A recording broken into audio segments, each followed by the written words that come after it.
Misa, Radio YSUCA, en el 91.7 del FM. La voz con vos.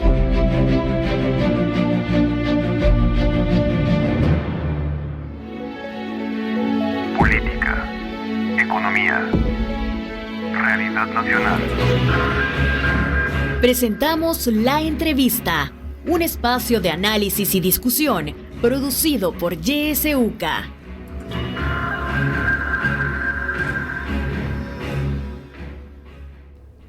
Siete de la mañana con 8 minutos. Gracias por estar en sintonía del espacio de La Entrevista. Este día vamos a hablar sobre vulnerabilidad y prevención de riesgos en El Salvador. Nos acompaña de manera virtual Magdalena Cortés y es del equipo coordinador de la Mesa Permanente para la Gestión de Riesgos. Le damos, por supuesto, la bienvenida al espacio de La Entrevista. Muy buenos días, Magdalena. Buenos días a toda la audiencia de la radio YSUCA. Un gusto poder estar con ustedes. Muchísimas gracias por acompañarnos. Quisiera que partiéramos, Magdalena, hablando sobre la vulnerabilidad y para que nos quedara claro desde un inicio qué podemos entender por vulnerabilidad y por qué decimos que El Salvador es un país vulnerable. Bueno, creo que no podemos hablar de vulnerabilidad sin hablar de la fórmula completa. Tenemos que hablar de la amenaza, tenemos que hablar del fenómeno y tenemos que hablar de las capacidades y la vulnerabilidad. Cuando en nuestro país, por ejemplo, analizamos cuáles son las amenazas que tenemos en el entorno, que son de tipo natural o de tipo antrópico o de tipo socionatural, también tenemos que contar cuáles son esas amenazas y cuál es la condición que tenemos para enfrentarlas. Ahí es donde estamos hablando de la vulnerabilidad. Sabemos que si un país altamente sísmico tenemos construcciones que no han sido adecuadamente diseñadas para poder soportar los sismos, esa es una vulnerabilidad de infraestructura y física, ¿verdad? Sabemos que si tenemos una cadena volcánica activa y que tenemos muchas viviendas en el pie de los volcanes, esa es una vulnerabilidad. Entonces, creo que es interesante o importante entender que hay amenazas y hay vulnerabilidades, porque la vulnerabilidad no es per se, sino que la vulnerabilidad normalmente se construye y se construye a partir de que no se hace un análisis adecuado de los riesgos que subyacen en un determinado territorio. Bueno, hemos conocido algunos datos nosotros sobre las zonas de riesgo en El Salvador y aunque son pues cifras de por 2017 se decía que el 88.7% se considera zona de riesgo aquí en El Salvador y el 95.4% de la población se asienta en esa zona de riesgo y pues esto vuelve a El Salvador en uno de los países más vulnerables del mundo. ¿Ha cambiado esta realidad de El Salvador? Las cifras estas son las mismas. ¿Tiene usted conocimiento de esto, de algún mejoramiento que ha habido en este ámbito, Magdalena? Bueno, yo podría decir que sí ha cambiado, pero no en positivo. De hecho, ha cambiado, pero tenemos más zonas vulnerables. Yo creo que las cifras que usted está citando son antes de tener, digamos, algunos eventos, como en el 2020 tuvimos una de las tormentas, Amanda y Cristóbal, si mal no recuerdo, se llamaban las tormentas, que dejaron en evidencia la vulnerabilidad del Gran San Salvador. Creo que una de las características que han tenido los últimos eventos socionaturales es que han dejado en evidencia que las zonas urbanas cada día son más vulnerables. Cada día hemos visto más noticias donde hay, digamos, cabeceras departamentales que con una tormenta están siendo inundadas. Estamos hablando de Santa Ana, por ejemplo, que ha sido una, estamos hablando de Sonsonate, estamos hablando de San Salvador, estamos hablando de San Miguel, si mal no recuerdo, donde una tormenta, un evento socionatural ha exacerbado a las zonas urbanas. Eso es lo que nos está diciendo, eso es un indicador de que la vulnerabilidad ha incrementado, no ha disminuido. Si usted ve también la lógica urbanística que lleva El Salvador, no estamos sobre una lógica urbanística que respete las zonas verdes. Estamos con un diseño urbanístico que prioriza por la obra gris, la infraestructura gris. Y eso creo yo que puede ser un indicador de cuánto ha aumentado la vulnerabilidad en El Salvador. Y además de estas pues, edificaciones, construcciones, ¿qué otros aspectos podrían estar incidiendo en que cada vez más veamos este tipo de eventos, como usted lo mencionaba, en las zonas urbanas? Bueno, lo que pasa es que una cosa bien importante que hemos dicho como mesa de gestión de riesgos es que no tenemos una cultura de prevención de riesgos. El país, digamos, no tiene una cultura, una educación, toda una enseñanza, un proceso que vaya, digamos, haciendo el análisis desde que estamos en la escuela, que nos diga cuáles son las amenazas y cuáles son las vulnerabilidades y cuáles podrían ser las capacidades que debemos de potenciar. Ese es un problema que, digamos, venimos señalando desde hace muchísimos años. Creo que desde que la mesa comienza su trabajo, después de los eventos de la tormenta Mitch, hemos señalado la necesidad de cambiar la cultura. Estamos atendiendo siempre la emergencia y eso no contribuye, digamos, a que los ciudadanos y las ciudadanas, por ejemplo, tomemos conciencia. Hay muchos factores, digamos, que cuentan, pero uno bien importante es el tema educativo. Nosotros no escuchamos, o más bien no se escucha en las escuelas que se hable de prevención, de gestión de riesgos. No es parte de las cartillas la gestión de riesgos, siendo un país que tiene vulnerabilidades, pero que además tiene amenazas tipo socionatural bastante evidentes. Sabemos que estamos colocados en el Valle de las Hamacas, que nos atraviesan algunas placas tectónicas que traen, digamos, movimientos sísmicos constantes. Tenemos una cadena volcánica activa, el cambio climático se ha exacerbado y eso también ha venido a contribuir a que lo que antes era una tormenta ahora se vuelve un ciclón, se vuelve una inundación en cuestión de minutos. Todos esos elementos, digamos, han exacerbado la vulnerabilidad, pero un factor importante es el tema cultural. Todo lo vemos como natural, todo lo vemos como, sí, es que sí, es natural, es que no se puede evitar. Claro que no se puede evitar el evento, pero se puede evitar los daños que puedan sufrir las personas y, digamos, uh, sus bienes materiales y haciendo todo un proceso de gestión de riesgo.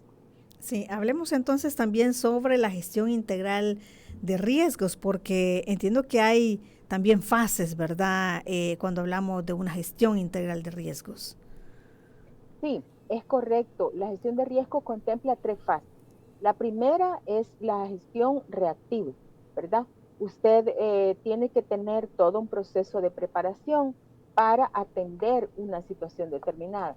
Pero esa gestión reactiva, que es la que muchas veces se cree que se está haciendo bien en el país, y digo se cree porque tenemos años escuchando que las cosas se atienden las emergencias bien, pero la gestión reactiva pasa porque también se haga un análisis. Lo que trabaja la mesa de gestión de riesgos en la gestión reactiva es que la gente conozca sus amenazas y sus vulnerabilidades y haga sus planes, ¿verdad?, de preparación.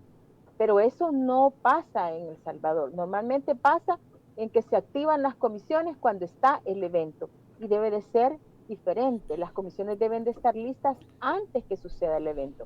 Esa es la gestión reactiva, prepararse para el evento. Luego está la gestión correctiva.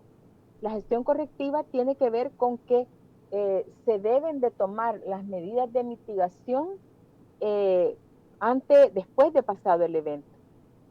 Tiene que tomar en cuenta si qué fue lo que sucedió y cómo va a mitigar, cómo va a corregir lo que sucedió y cómo eso no se vuelve en otra amenaza, ¿verdad?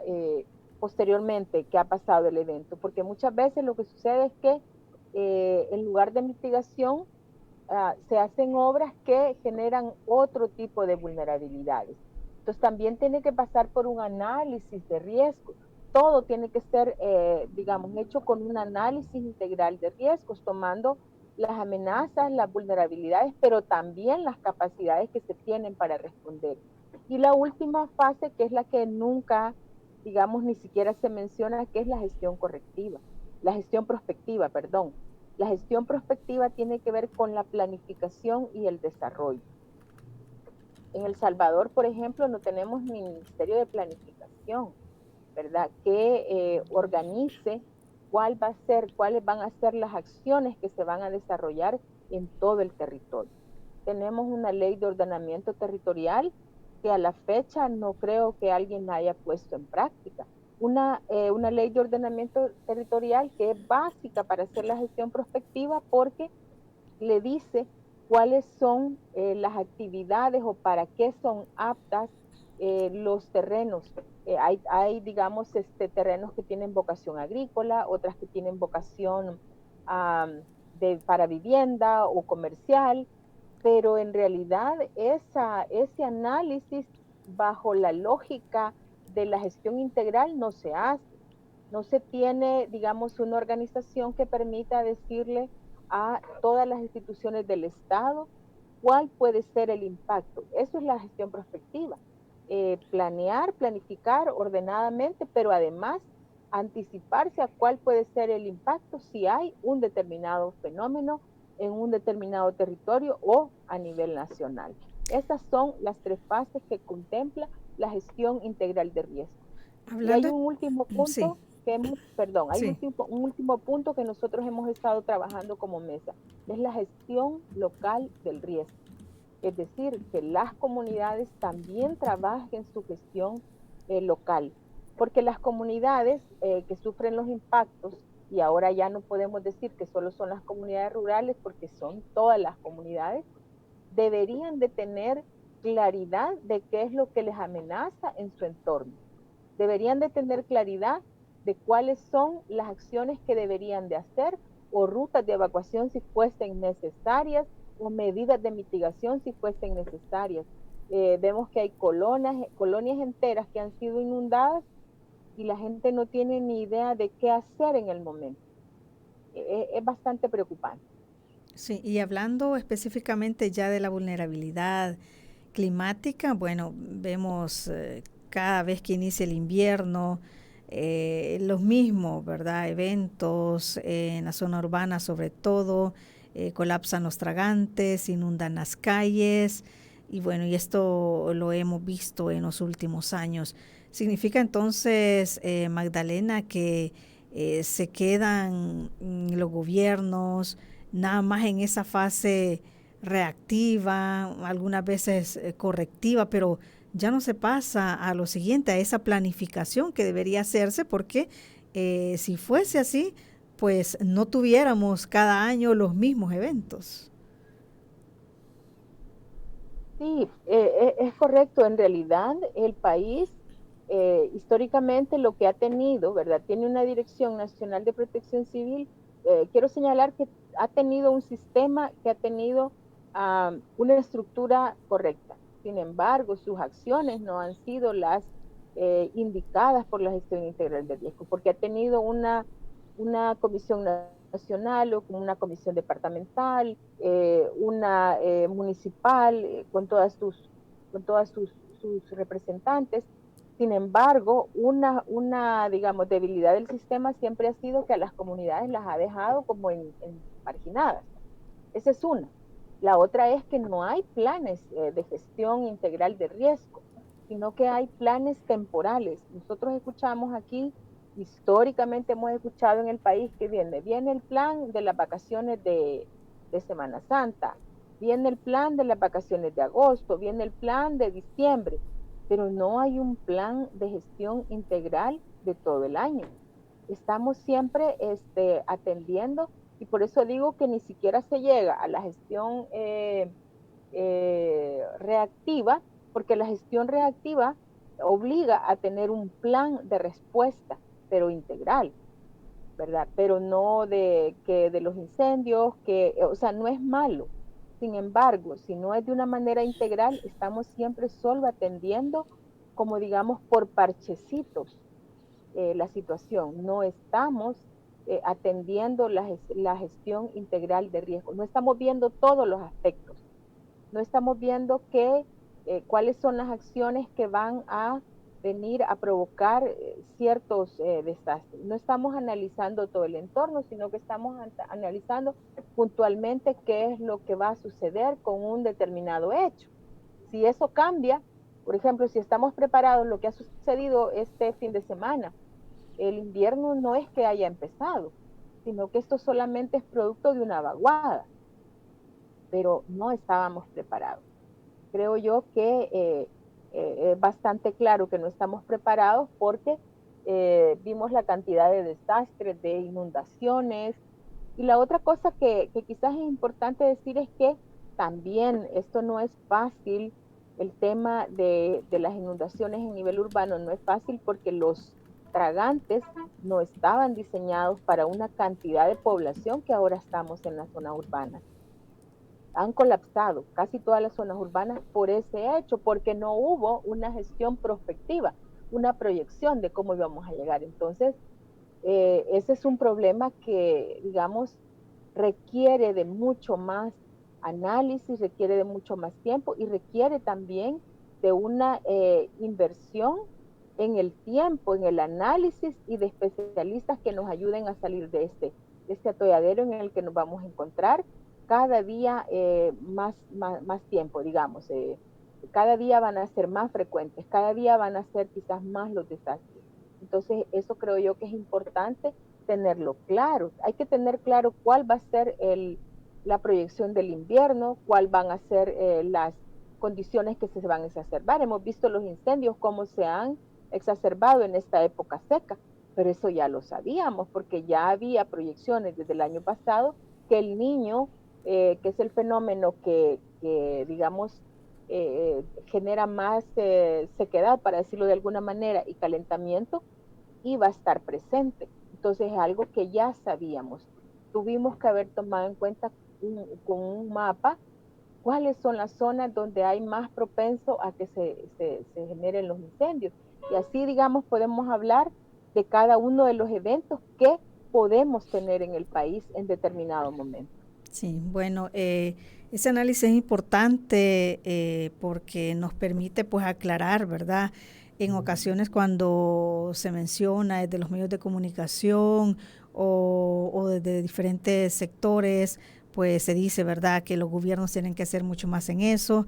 Pues algunas personas hay cierta confusión al decir, ¿verdad?, que un gobierno, un representante, un funcionario, un presidente, por ejemplo, no puede saber cuándo va a llover, no puede saber, pero no estamos diciendo eso, ¿verdad? Y usted lo ha planteado, creo yo, muy claramente. O sea, sí se pueden reducir riesgos, ¿verdad? Y ya ha explicado las fases y las formas en las que se pueden hacer. Cuando usted habla de esta gestión prospectiva, ¿verdad?, que tiene que ver ya con una planificación y tiene que haber la siguiente, una gestión local, eso implica, Magdalena, también la unión, ¿verdad?, la coordinación con sectores.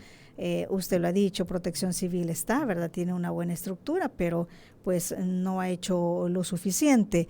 Tendría entonces que haber una mayor coordinación entre estas instituciones con la población, con las comunidades que son quienes sufren pues estas consecuencias, hablando ya de una gestión local. Sí, definitivamente, digamos, uno de los aspectos claves que la mesa ha señalado para la gestión integral de riesgos es la participación ciudadana. O sea, no puede haber una gestión integral de riesgos adecuada si no hay una participación ciudadana. Porque la gente de las comunidades, ya sea urbanas, rurales, marginales, como se quiera llamar, tienen un papel determinante que jugar en determinados momentos no solo del evento, sino de la vida de esa comunidad, ¿verdad? Puede ser, las comunidades pueden ser que hacen prevención de riesgos o generadoras de riesgos, porque señalamos nuevamente que no existe ese proceso de cultural de entender qué es el riesgo, ¿verdad? Que no es natural que nos inundemos, que no es natural que un terremoto devaste toda una comunidad o que una erupción volcánica, porque conocemos el fenómeno. Hoy en día hay muchas herramientas tecnológicas, investigaciones que han, digamos, que nos han permitido saber los pronósticos del tiempo. Hay algunos de los fenómenos naturales que es difícil calcular su dimensión o que es difícil saber si va a suceder o no. Y uno de esos es el tema de los terremotos, por ejemplo.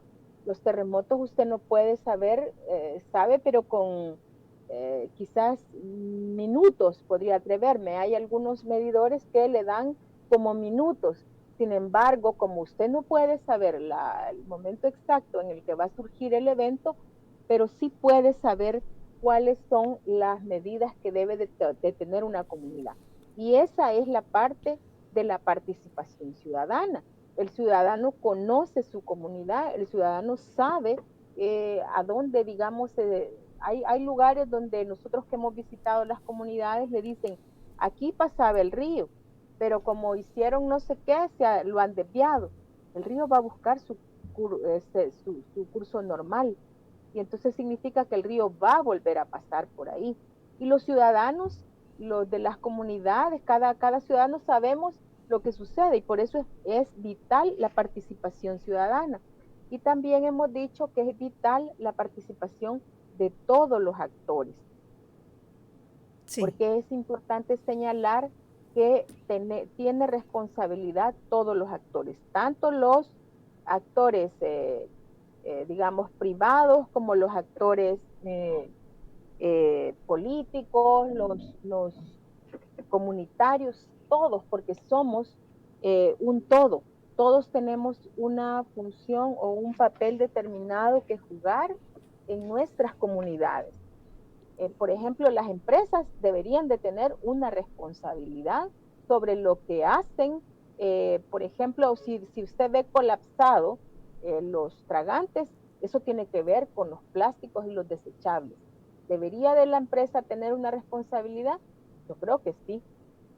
Yo creo que sí. ¿Debería el ciudadano también tener una responsabilidad y conocimiento? También.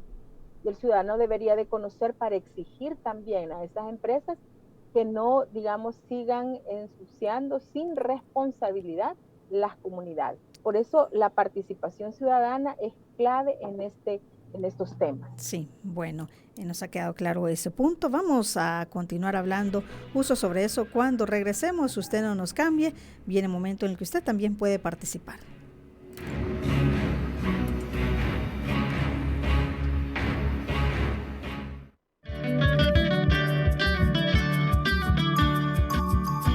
Somos la estación que te acompaña siempre. YSUCA, la voz con vos. YSUCA, siempre con vos. 91.7, la voz con vos.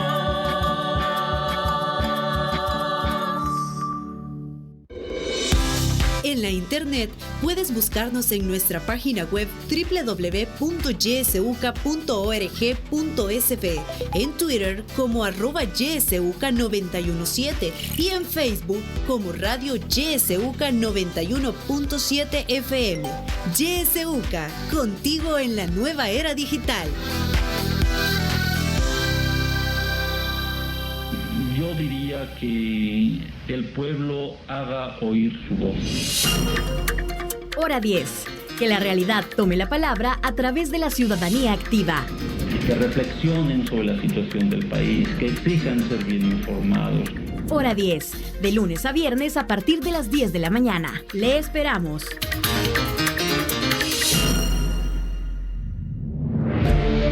Sintoniza Radio YSUCA en el 91.7 del FM.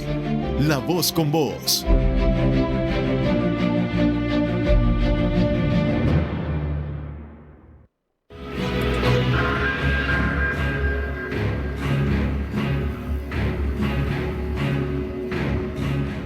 Continuamos con el espacio de la entrevista. Estamos hablando este día sobre vulnerabilidad y prevención de riesgos en El Salvador.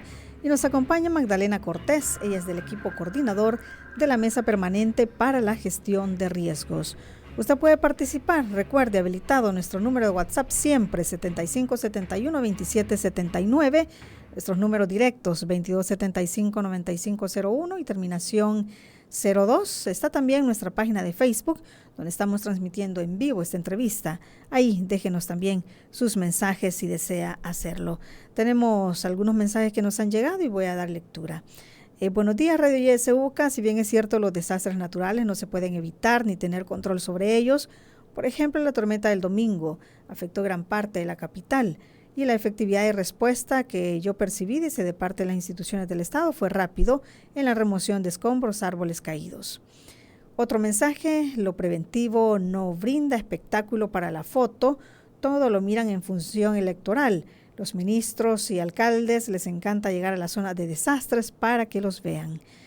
Buenos días, comentar que ante las primeras lluvias que se han presentado en el país, que ha ocasionado algunos desastres, se ha visto una buena reacción y coordinación por parte de Protección Civil y el MOP, dice, observando acciones rápidas desde las lluvias del domingo que dejó árboles del tendido eléctrico caído, dando reacción desde la madrugada. Excelente trabajo, nos dicen al final. Buenos días, por tradición la población sabe que nuestro país es vulnerable, pero considero que están teniendo avances significativos e importantes, ya que recordemos que los gobiernos anteriores, dice, no se preocuparon por equipar adecuadamente las instituciones con protección civil, bomberos, entre otros. Hoy eso ha cambiado, según esta persona. Vamos a dar paso a una llamada. Buenos días. Buenos días. Buenos días.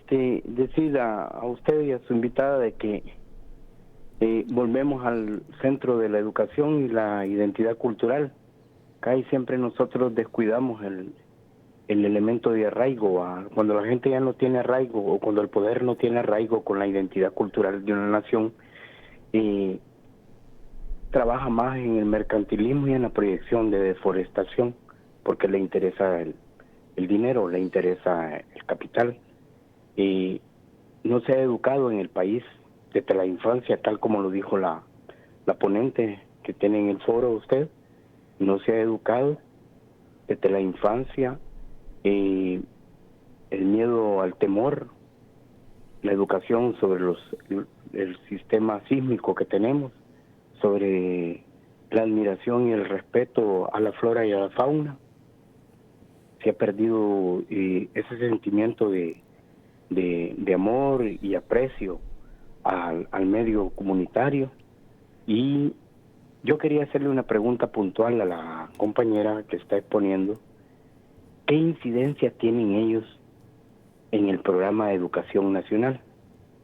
¿Qué incidencia tienen ellos técnicamente en la formación de maestros, maestras, urbanos y rurales para estos programas? ¿Y por qué en este país se sigue abandonando desde las organizaciones sociales, desde las ONGs, el elemento de la educación popular? Gracias. Bueno, muchísimas gracias por participar. Hay más mensajes. Dice, buenos días. No existe prevención en este país. Los trabajos de mitigación se hacen si el caso se vuelve viral. Ahora que se han inundado las calles con una lluvia de 40 minutos, sale el gobierno con sus troles a echarle la culpa a la gente que tira la basura en la calle. Es gracioso, porque en un tuit de 2020 el presidente dijo que eso era algo tan sencillo de realizar. Y si él es tan cool, ¿por qué no lo ha hecho?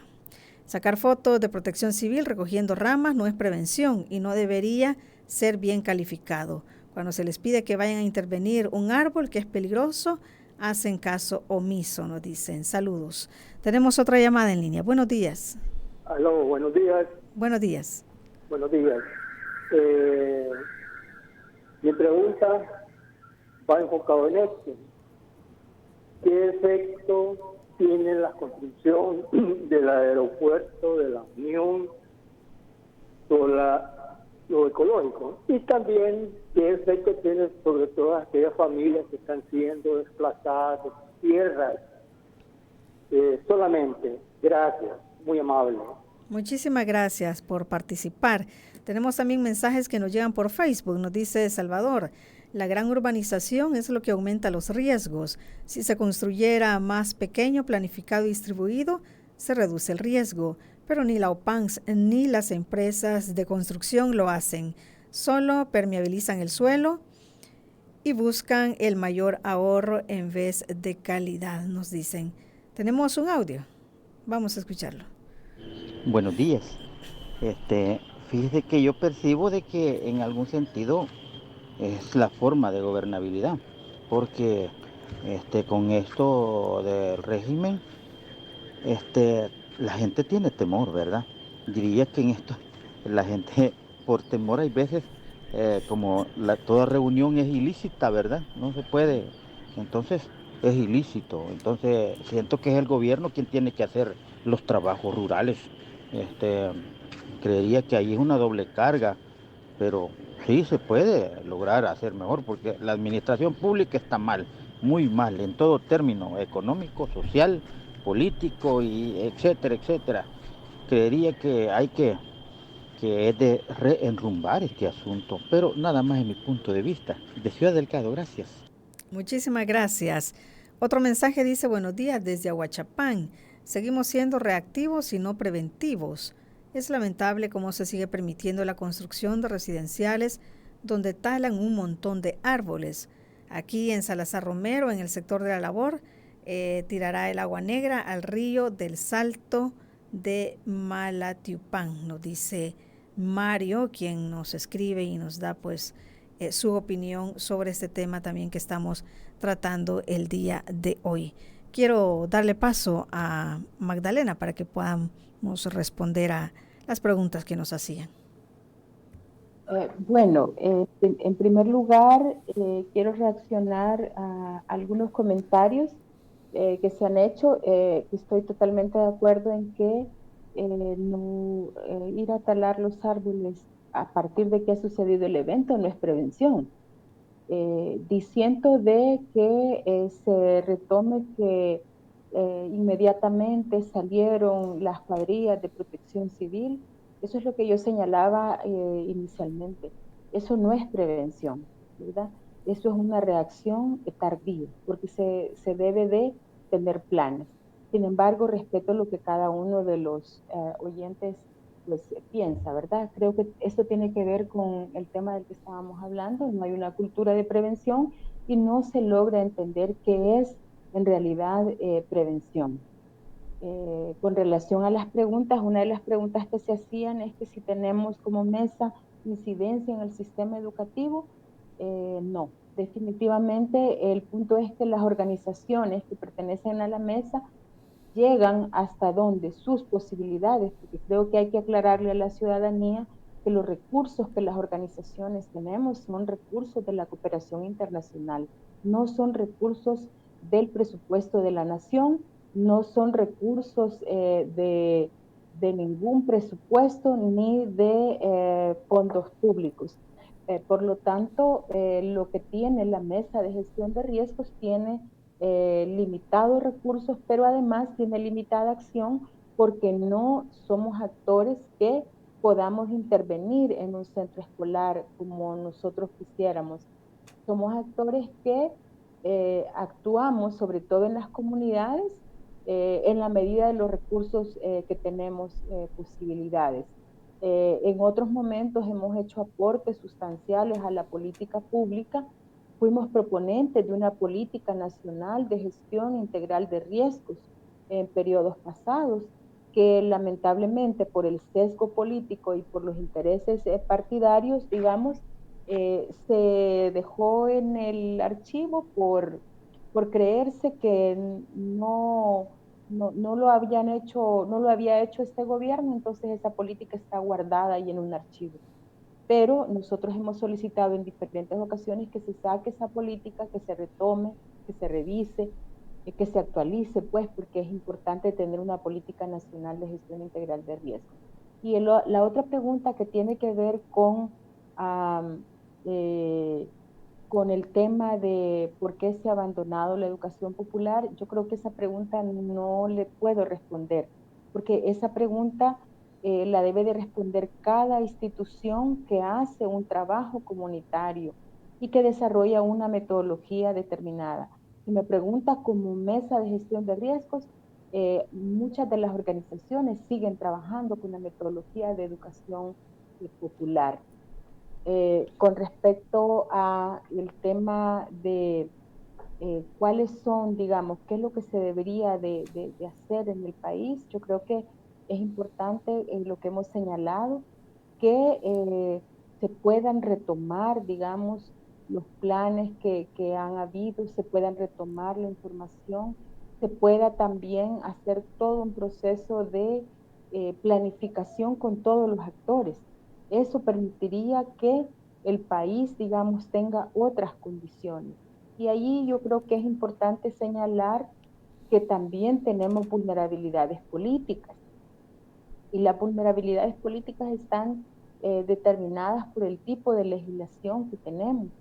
El no tener una política nacional de gestión integral de riesgos nos tiene en la situación que nos tiene. Y no, como ustedes lo han señalado, no es de ahora.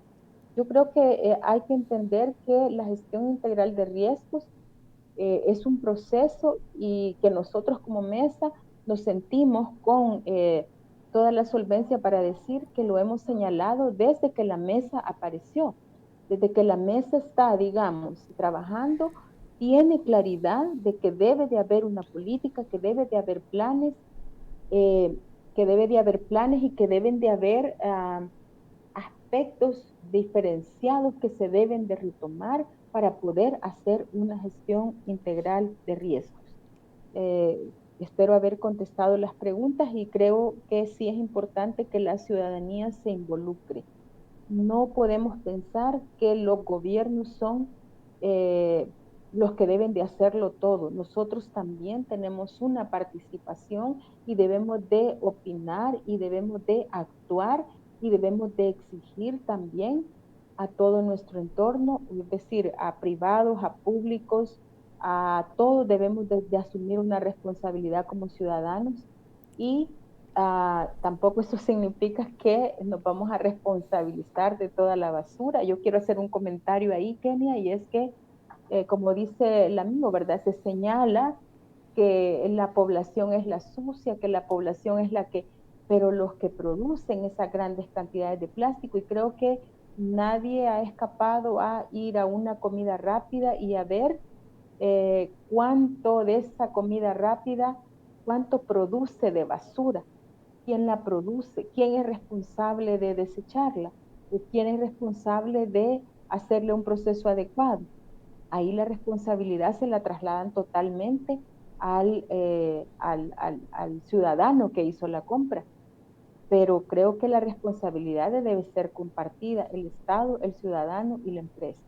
Sí, también algunos de los que nos llamaron y nos escriben hacen referencia a cómo va aumentando las urbanizaciones, las construcciones y se va impermeabilizando, ¿verdad?, el suelo.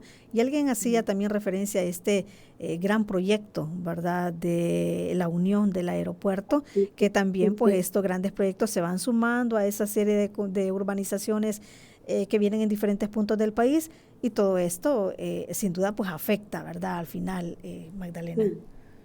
Sí, perdón que se me había escapado lo del el famoso aeropuerto. Definitivamente esto creo que ha sido señalado por pobladores y por ecologistas y por ambientalistas que tienen conocimiento de cómo puede transformarse esa zona. Creo que esto está íntimamente relacionado con la ley de ordenamiento territorial. Hay territorios que no tienen vocación para obra gris, para que sea una infraestructura la que se instale.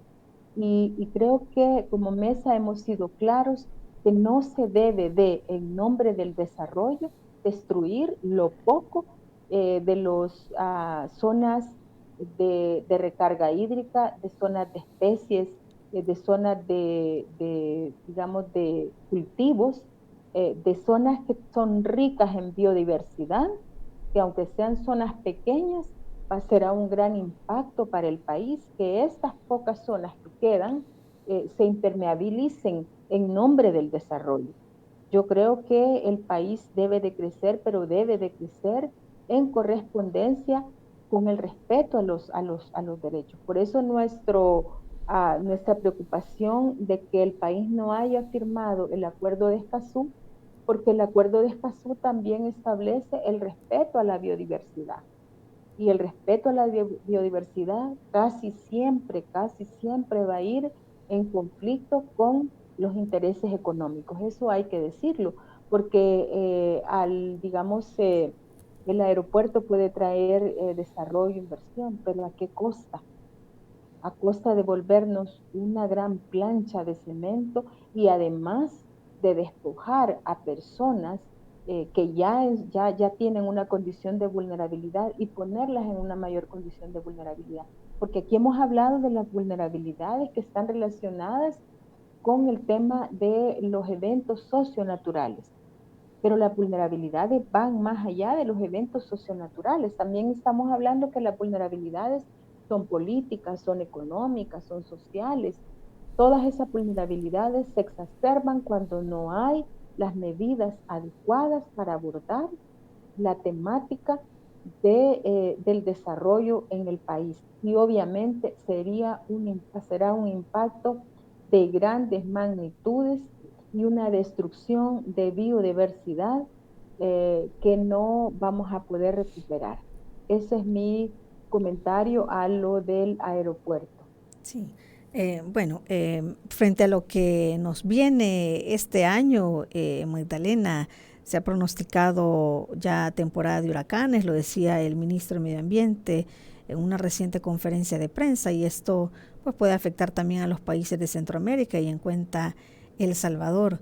¿Cómo debería prepararse El Salvador para estos eventos, pero también para el anuncio de una canícula, ¿verdad?, que se espera ya por los meses de junio también, que pues posiblemente trae afectaciones, como cuando siempre hay canículas. Es decir, tenemos esto este año. Estas primeras lluvias nos han mostrado de alguna manera, ¿verdad?, qué tan vulnerables somos y qué es lo que puede pasar en 20, 40 minutos de lluvia. Pero vienen otros eventos a los que también hay que darles pues atención, ¿verdad?, que ocurren cada año, y al menos este año eso es lo que se espera y que es lo que se ha pronosticado.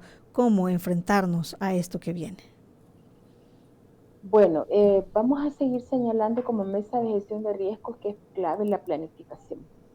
Es clave la planificación porque hay que anticiparse al evento, hay que hacer análisis de riesgo y hay que hacer análisis de los escenarios, ¿verdad? Hay que trabajar con los escenarios. Nosotros hemos dicho como mesa que la elaboración de los escenarios es clave, porque el escenario le da a usted la pauta de qué es lo que debe de hacer si hay sequía o si hay... Porque lo que puede suceder, según las proyecciones, hay un 60%, si mal no recuerdo, de probabilidades que este año tengamos el fenómeno del Niño. Eso significa que va a haber mucha resequedad en el país, que va a haber poca lluvia. Pero entonces eso significa también que los cultivos se van a ver severamente afectados.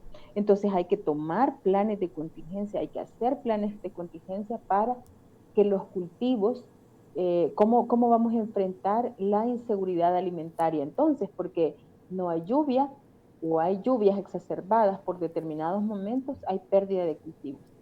¿Cómo enfrentar esos escenarios? Es importante. Creo yo que hay muchos esfuerzos, por ejemplo, de pueblos indígenas que están trabajando semillas, están trabajando prácticas agroecológicas. Todo eso se debe de retomar para poder enfrentar los diferentes fenómenos a los que tenemos en proyección en este periodo. Pero desconocemos si hay un plan de gestión integral de riesgos que debería de contener todos estos elementos. El plan de gestión de riesgos hace lo primero es el análisis de las amenazas, ¿verdad? ¿Qué nos amenaza en El Salvador? ¿Cuáles son las proyecciones meteorológicas que hay? ¿Cuáles son las proyecciones en inseguridad alimentaria? ¿Cuáles son las proyecciones de los huracanes? ¿Cuáles son todas esas amenazas? Y a partir de eso, ¿cuáles son las acciones que como país vamos a proponer quiénes son los actores que van a participar. Obviamente todas las carteras de Estado deben de estar involucradas ante una situación como esta, para, digamos, tomar las decisiones más correctas. Pero hasta lo que conocemos, solo estamos hablando del plan invernal, estamos hablando del plan de agosto y estamos hablando del plan de Navidad. Nada más, hasta lo que nosotros conocemos. Ojalá y hubiese un plan de gestión integral de riesgos, pero si se estuviese trabajando, es clave que la población tiene que participar. Tienen que participar la población y los diferentes actores en cada uno de los municipios y en cada uno de los espacios de donde se va a hablar. Tienen que participar todos los actores para que todos los actores vayan en concordancia de cuáles son las acciones que se pueden realizar o no en un territorio y cuáles son las acciones de mitigación y cuál es la preparación que debe de tener todo un territorio para los diferentes fenómenos que pueda enfrentar. Sí, cuando hablamos de una planificación, pues que conlleva ya hacer acciones o actividades específicas, Magdalena, también eso tiene que ver con contar con un presupuesto, pues que permita, ¿verdad?, realizar todo eso. ¿Considera usted que los presupuestos acá en el país han sido los presupuestos adecuados, enfocados precisamente en enfrentar esta vulnerabilidad y la prevención de riesgos? Bueno, fíjese que se habla mucho de un presupuesto, de un préstamo del BID, si mal no recuerdo. No tengo la cifra exacta, pero creo que se hablaban como de unos 12 millones. El problema es que si usted tiene un presupuesto, pero no hace todo ese proceso de planificación, sino que lo dedica a obra gris para mitigar, porque creo que eso es lo que se está haciendo. Lo que vemos en el país ahora es obra gris, y habrá cosas que necesitan obra gris, pero habrá cosas que necesitan un mayor análisis. Entonces, hasta la fecha, los presupuestos que conocemos para la gestión del riesgo, más bien decir los que no conocemos para la gestión del riesgo, porque no se conocen los presupuestos, no han tenido mayor impacto.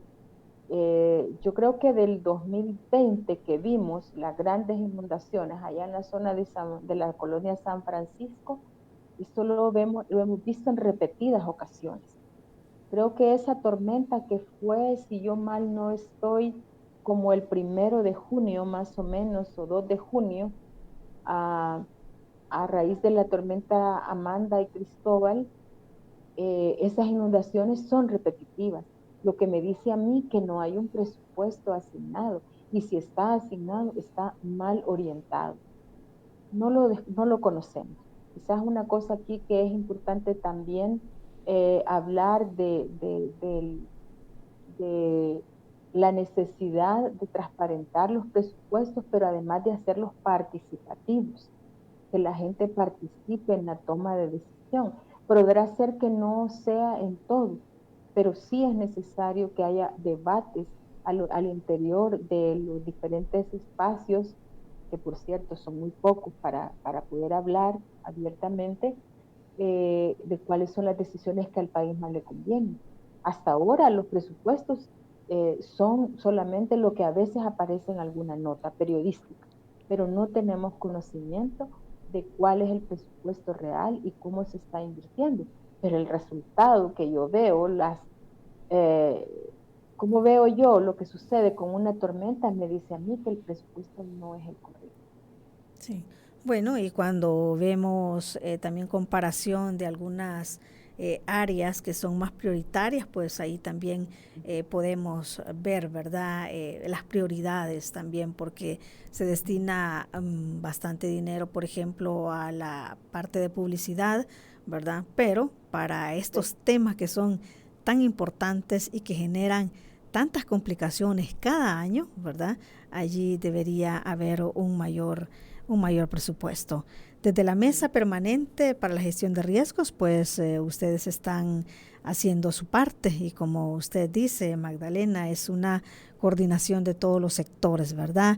Acá tanto las instituciones del Estado, las organizaciones de la sociedad civil y también los ciudadanos tenemos que involucrarnos para participar de todo eso. Y eso que usted mencionó de la participación ciudadana es un mensaje que pues tiene que ser reiterado, ¿verdad? En cuanto a la construcción de presupuestos, pero no solamente en eso, acercarse a las comunidades y como usted decía, las comunidades es la que saben, ¿verdad?, cuáles son sus problemas que están enfrentando a diario y también pueden ayudar en coordinación con las instituciones del Estado a crear este plan que es justamente lo que se busca y pues si vemos estos eventos cada año nos damos cuenta que obviamente no existe un plan de gestión integral de riesgos como debería ser. Así que los dejamos con esa reflexión. Quiero agradecerle, Magdalena, que haya estado con nosotros, que nos haya acompañado y pues que nos haya brindado la valiosa información que de la Mesa Permanente para la Gestión de Riesgos, pues es de mucha ayuda también para los salvadoreños. Muchísimas gracias. Sí, muchas gracias a ustedes también por permitirnos llegar a su audiencia, ¿verdad? Su audiencia, recordarles que un pueblo que evita riesgos previene muchos desastres. Esa debe de ser la lógica que debemos de impregnar en nuestras comunidades, en nuestro quehacer, en nuestra familia, ¿verdad? Un pueblo que evita riesgos previene muchos desastres. Así es, y justamente eso es lo que se busca. Muchísimas gracias a usted también por haber estado en sintonía de esta entrevista y haber participado. Sus comentarios siempre son importantes para nosotros. Le invito a que comparta esta entrevista. Está en nuestra página de Facebook y también en nuestro canal de YouTube. Compártala con sus amigos y familiares para que pues podamos tener esta información que nos ha dado el día de hoy Magdalena Cortés de la Mesa Permanente para la Gestión de Riesgo. Muchísimas gracias y que tenga un excelente día.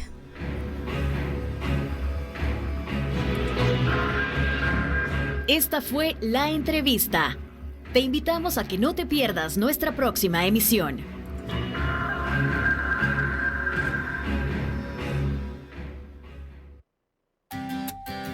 Disfruta tu mañana en compañía de Radio YSUCA.